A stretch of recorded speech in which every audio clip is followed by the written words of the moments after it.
the question I want to ask here is, what is the most valuable asset within your franchise business, do you think? The IP.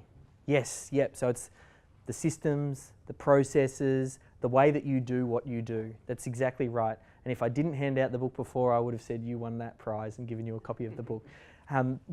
You're exactly right. A lot of people sometimes when they start with business, and you're getting well educated from Brian to understand how important the systems and the process is, because some people go, it's my people, or they'll say it's the database. That's the most important asset in the business.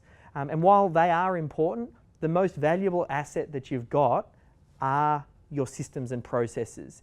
Because when you're actually selling your business, the potential person buying it, what they're looking for is they want to make sure that if you're there or not, that they can replicate that success.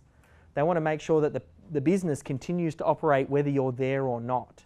So that's why that is the most valuable asset within the business. And I don't think I can ever have a discussion about systems and processes now without referencing the godfather of business systems. Again, that's Michael Gerber, and he wrote that book, The E-Myth, and I learnt a lot from him. But one thing that he told me was, he said, Dave, when you build a business, you build a business with the intention of selling it.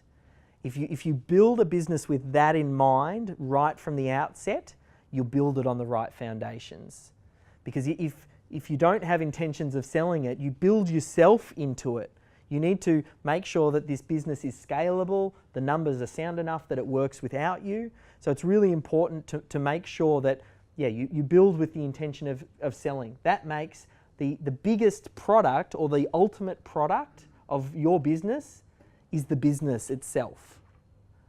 And your biggest client is the person who is going to buy your business. So with that in mind, it becomes very clear why systems and processes are the most valuable asset within the business.